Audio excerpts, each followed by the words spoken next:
आप सभी को जय मसीह की दोस्तों। मेरा नाम है रोहित कुमार। आप देख रहे हैं मसीह इंस्पायर चैनल में आप सभी का स्वागत करता हूं।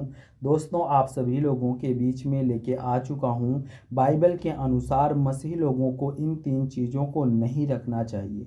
आज हमारे जितने मसीह भाई बहन हैं, आप सभी लोगों से कहना चाहता हूं कि परमेश्वर का वचन कहता है हर एक मसीह भाई बहनों को, जो एक सच्चे मसीही लोग हैं, जो आज प्रभु के वचन के अनुयायी हैं और प्रभु के वचन के तहत चलते हैं, उनके लिए परमेश्वर इस बात को कहता है कि आप लोगों को, मसीही लोगों को अपने जीवन में इन 3 चीज़ों को नहीं रखनी चाहिए। क्योंकि मेरे प्रियो, ये 3 चीज़ ऐसी हैं जो आज आपके घर और परिवार में कलेश ला सकती हैं। आपके घर परिवार में तमाम प्रकार की प्रॉब्लमें ला सकती हैं, तमाम प्रकार की मुसीबतें ला सकती हैं। इसलिए प्रभु का वचन कहता है आप लोगों को परमेश्वर के वचन के तहत अपने जीवन को व्यतीत करना चाहिए। और दोस्तों, यहाँ पे पढ़ते हैं, लिखा हुआ है, सबसे पहले में पढ़ते हैं दुराचार और पाप।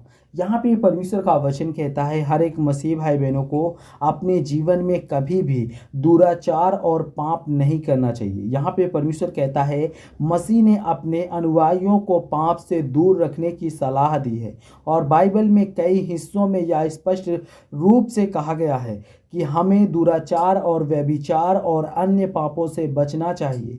और परमेश्वर का वचन कहता है कि हर एक अनुयायियों, यानी कि प्रभु के जो अनुयायी हैं, जो प्रभु के वचन के तहत अपने जीवन को व्यतीत करते हैं, परमेश्वर ने कई बार इस बात को स्पष्ट किया है। परमेश्वर कहता है कि आप लोगों को कभी भी दुराचार और व्यभिचार और ऐसे कई पाप जो हैं, जो परमेश्वर कहता है आपको नहीं करना चाहिए। क्योंकि ये पाप ऐसे पाप हैं जो आज आपको कमज़ोर कर सकते हैं, ये आज आपके विश्वास को कमज़ोर कर देंगे, और जिससे कि आप एक अच्छे अनुयायी नहीं बन पाओगे, आप प्रभु से आशीष नहीं ले पाओगे। और यहाँ पे परमेश्वर का वचन कहता है मत्ती की पुस्तक अध्याय 5 से 27 और 28 में लिखा हुआ है। यहाँ पे पढ़ते हैं, यीशु कहता है कि तुम सुन चुके हो कि व्यभिचार मत करो, परंतु मैं तुमसे कहता हूँ कि जो कोई किसी भी स्त्री को काम वासना से देखता है, वह पहले ही अपने हृदय में व्यभिचार कर चुका है। यहाँ पे परमेश्वर का वचन कहता है सभी मसीह भाई बहनों के लिए कि आप लोगों को अपने जीवन में कभी भी इन 3 चीज़ों को अपने अंदर और अपनी सोच में नहीं रखना चाहिए। क्योंकि मेरे प्रियो, परमेश्वर कहता है कि तुम सुन चुके हो कि व्यभिचार मत करो, परंतु परमेश्वर कहता है कि मैं तुमसे कहता हूँ कि जो कोई किसी भी स्त्री पर अपना कामना वास से उसको देखेगा, तो मेरे प्रियो, परमेश्वर कहता है कि वह पहले ही उसके साथ व्यभिचार कर चुका, अपने हृदय से वो व्यभिचार कर चुका है। और परमेश्वर कहता है कि अगर आप ऐसा करते हो तो आप एक सच्चे अनुयायी नहीं हो सकते हो, आप एक परमेश्वर के विश्वासी नहीं हो सकते हो। और बहुत से ऐसे मसीह लोग हैं जो आप सभी लोगों से कहना चाहता हूँ, जो आज ऐसा करते हैं लोग, और इससे कि उन लोगों के जीवन में बहुत सारी समस्याएं भी आती है, बहुत सारी मुसीबतें भी आती है। और दोस्तों, दूसरे में पढ़ते हैं, यहाँ पे लिखा हुआ है 2 में, यहाँ पे क्रोध और दोष। यहाँ पे परमेश्वर कहता है सभी मसीह भाई बहनों को कि जो आप लोग अपने जीवन में कभी भी किसी के प्रति क्रोध मत करो और किसी के प्रति दोष मत करो। क्योंकि बहुत से ऐसे मसीह लोग हैं, वो क्रोध करते हैं और एक दूसरे के प्रति दोष लगाते हैं। और दोष लगाना परमेश्वर की नज़र में बहुत बड़ा पाप है। और क्रोध करना भी, इंसान अपने जीवन में क्रोध करके पाप भी कर डालता है। इसलिए परमेश्वर कहता है कि आप लोगों को कभी भी ना ही क्रोध करना चाहिए, ना ही आपको कभी भी दोष लगाना चाहिए। क्योंकि दोष जो होता है वो आपको क्या करता है, आपको प्रभु के वचन पे कमज़ोर करता है, प्रभु के वचन के तहत नहीं चलने देता है। और जितने मेरे मसीह भाई बहन, यहाँ पे परमेश्वर का वचन कहता है, मसीह में यह भी कहा गया है कि हमें अपने हृदय में क्रोध और द्वेष नहीं रखना चाहिए, क्योंकि ये आत्मा को शांति और प्रेम के खिलाफ होते हैं। यानी कि मेरे प्रियो, अगर हम अपने हृदय में, अपने दिमाग में, अपने माइंड में ये रखते हैं कि हमें क्रोध और दोष रखना है, तो मेरे प्रियो, प्रभु कहता है ये हमारी आत्मा को और हमारी शांति को,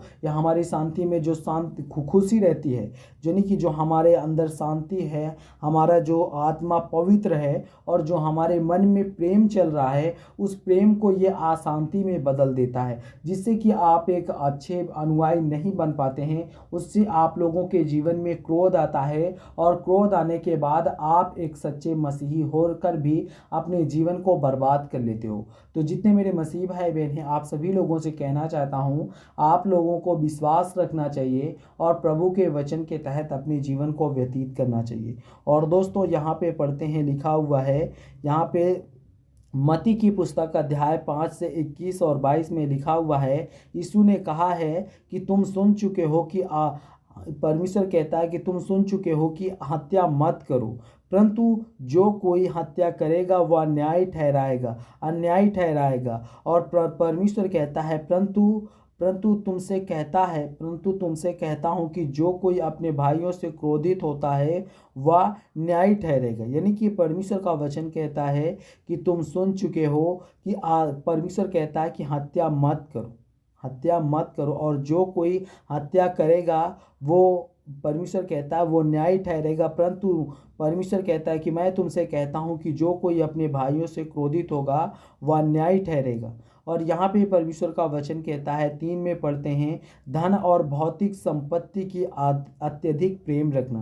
यानी कि बहुत से ऐसे मसीही लोग हैं जो आज अपने जीवन में क्या करते हैं, वो लोग धन और भौतिक जो होता है, उनके जीवन में भौतिक और धन की उनके पास बहुत ही ज़्यादा अत्यधिक प्रेम होता है। यानी कि वो संसारिक चीज़ों से बहुत ही ज़्यादा प्रेम करते हैं, जैसे कि वो धन से और जायदाद से, बहुत तमाम प्रकार की ऐसी चीज़ें हैं जिससे कि वो उनसे प्रेम करते हैं। लेकिन परमेश्वर कहता है, ऐसा करने वाला, प्रभु कहता है कि मसीह ने अपने अनुयायियों को यह चेतावनी दी है कि वो धन और भौतिक संपत्ति को अत्यधिक महत्व ना दे, क्योंकि वह उन्हें अत्यधिक दृष्टि से कमज़ोर बना देता है। क्योंकि मेरे प्रियो, प्रभु कहता है कि अगर आप लोग अत्यधिक दृष्टि से, अगर आप लोग बहुत ही ज़्यादा ध्यान से, बहुत ही ज़्यादा भौतिक से आप लोग महत्व देते हो पैसे को और संपत्ति को, तो मेरे प्रियो, प्रभु कहता है कि वो आपको अत्यधिक दृष्टि से कमज़ोर बना देगा, जो कि आप प्रभु के वचन पे हमेशा कमज़ोर हो जाओगे। तो जितने मेरे मसीह भाई बहन हैं, आप सभी को जय मसीह की दोस्तों। God bless you all of you, आमीन। नेक्स्ट वीडियो मिलता हूँ दोस्तों।